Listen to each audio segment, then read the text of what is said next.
এর আগে দুইবার ইরান এরকম আলোচনায় বসেছে, এবং যখন তারা এই আলোচনার মধ্যে ছিল, যখন তারা একটা নেগোসিয়েশন হচ্ছে, ওই মুহূর্তে বম করা হয়েছে তাদেরকে।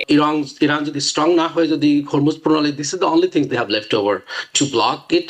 এবং সারা পৃথিবীর থেকে যেভাবে প্রেশার আসতেছে ট্রাম্পের প্রতি, এবং ডোমেস্টিকলি যেভাবে প্রেশার আসতেছে। প্রেসিডেন্ট ডোনাল্ড ট্রাম্প গতকালকে যখন বলছিলেন যে ইরান একটা সমঝোতা করার জন্য মরিয়া হয়ে উঠেছে, এখন কি বিষয়টা এরকম যে ইরান সমঝোতা করতে চাইছে না, উল্টো আমেরিকার পক্ষ থেকে সমঝোতা করার জন্য তাগাদা একটু বেশি, তাগিদটা বেশি? প্রেসিডেন্ট ট্রাম্প যে কথাটি বলেছেন যে আলোচনা ফলপ্রসূ হবে এবং 5 দিনের একটা পজ, যে আমরা ইরানের জ্বালানি এগুলো আক্রমণ করব না, সেটা হচ্ছে এটার মেসেজটা হচ্ছে আপনার স্টক মার্কেটের জন্য।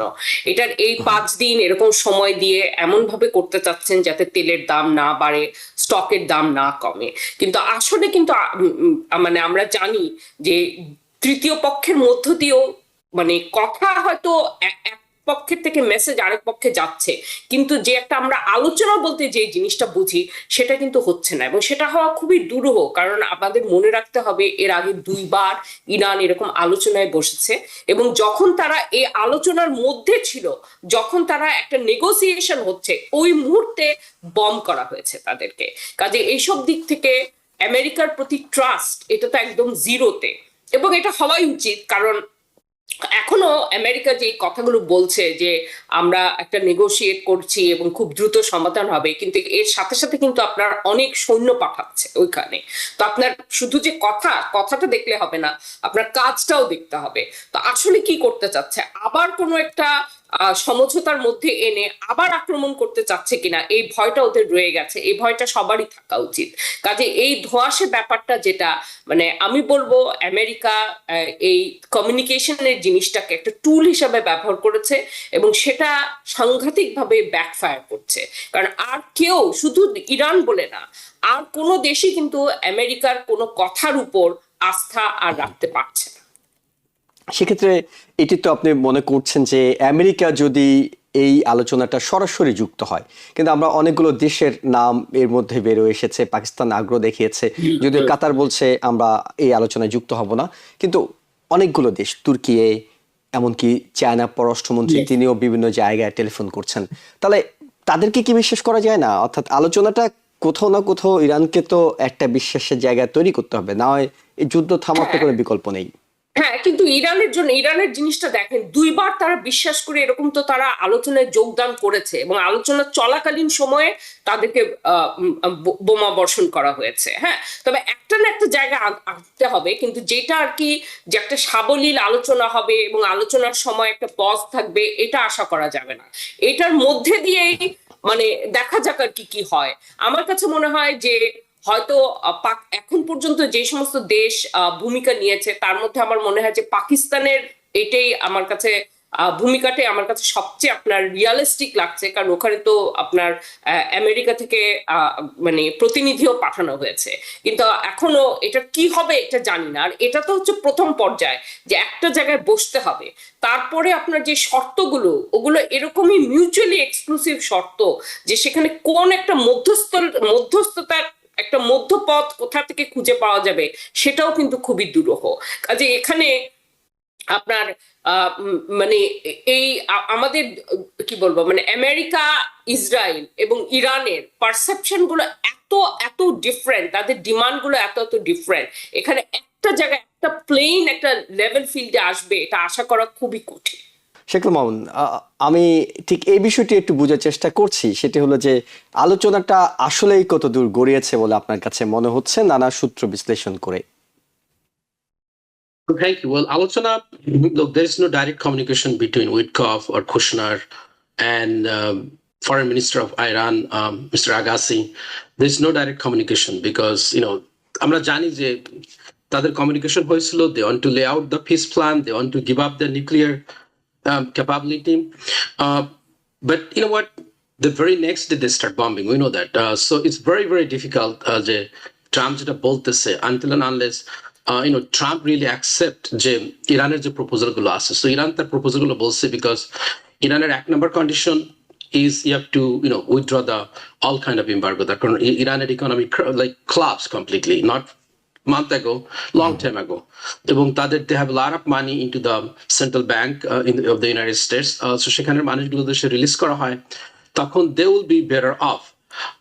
আর beside the nuclear এবং ballistic missile, যেটা ballistic missile is not, this is their safety point. So এগুলো যদি ক্লিয়ারলি বলে যে Trump, you know what, we're going to accept your proposal, যে ঠিক আছে নিউক্লিয়ার এবং ballistic is your part of your defense, we will accept it.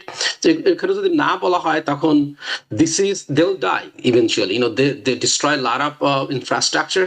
এবং এখানে যদি ইরান যদি স্ট্রং না হয়, যদি হরমুজ প্রণালী, this is the only thing they have left over to block it.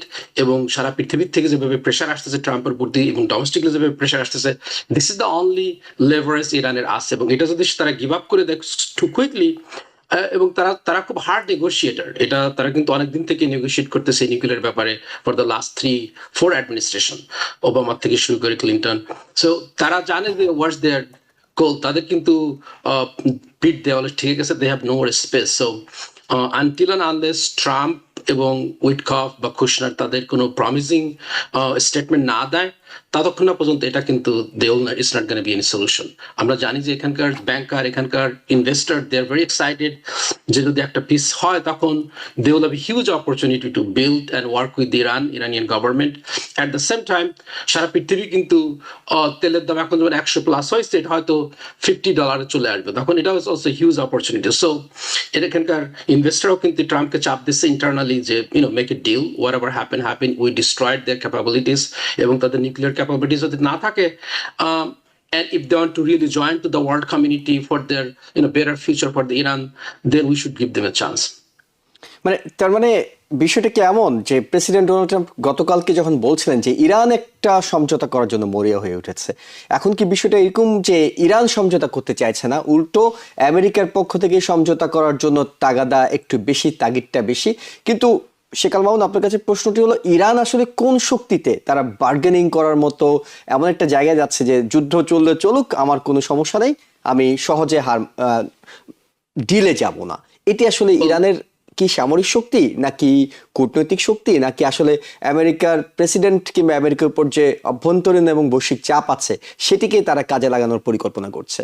Last sentence আপনি যেটা বলছেন যে অভ্যন্তরীণ এবং বহির্বিশ্বের যে চাপ, তার কারণ হরমুজ প্রণালী থেকে আমরা জানি যে 20% তেল, শুধু তেল না, there's a lot of commodities goes through that point. সেখান থেকে যদি কুয়েত, কাতার, ওমান এবং তাদের $2.5 trillion business, their economy is going to collapse. So যদি দুবাই collapse করে, it's directly linked with the American economy.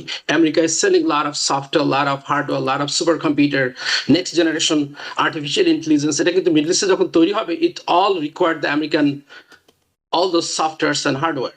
So এগুলো যদি এখন শিপমেন্ট না হয়, এগুলো যদি বিল্ড না হয়, এবং আমেরিকা যদি লুজ করে huge investment, so we are interconnected, সারা পৃথিবী এখন ইন্টারকানেক্টেড, উই নো দ্যাট। তখন it's not gonna only hurt the Middle East, is gonna hurt America. এবং আমেরিকার যারা পলিসি মেকার, যে ট্রাম্পকে যা ইউটিলাইজ করতেছে টুল হিসাবে, তারা কিন্তু এটা ভালো করে জানে। এবং ট্রাম্পকে তারা বলতেছে যে you have to really stop, we did more than what we suppose to be doing. আমাদের main objective was to destroy their nuclear capabilities. এবং হয়তো তাদের গভর্নমেন্ট চেঞ্জ হইতে, কিন্তু গভর্নমেন্ট যেহেতু চেঞ্জ হওয়ার কোনো পসিবিলিটি নেই, but we made hour objective. So let it open, এবং সারা পৃথিবী মানুষ ভালো থাকুক, এবং আমরা বিজনেস করি, উই মেক দ্য মানি। তাদের মেইন অবজেক্টিভ, তাদের মেইন যে হাতিয়ার যেটা আপনি বলতেছেন, এটা হচ্ছে হরমুজ প্রণালী। সেখানকার আমেরিকার বা ইসরায়েলের কোনো প্রকার জাহাজ বা মিডল ইস্টের কোনো জাহাজ থেকে তেল যেন অন্য কোনো না দেশে না যায়, সেটা হচ্ছে মেইন হাতিয়ার, আর কিছুই না। They are not very strong enough, we know that. পৃথিবীর কেউ আমেরিকার সঙ্গে ফাইট করে পারবে না। এবং we saw that they have been destroyed so much of their assets, nuclear, defense, their naval, their air force, everything is gone.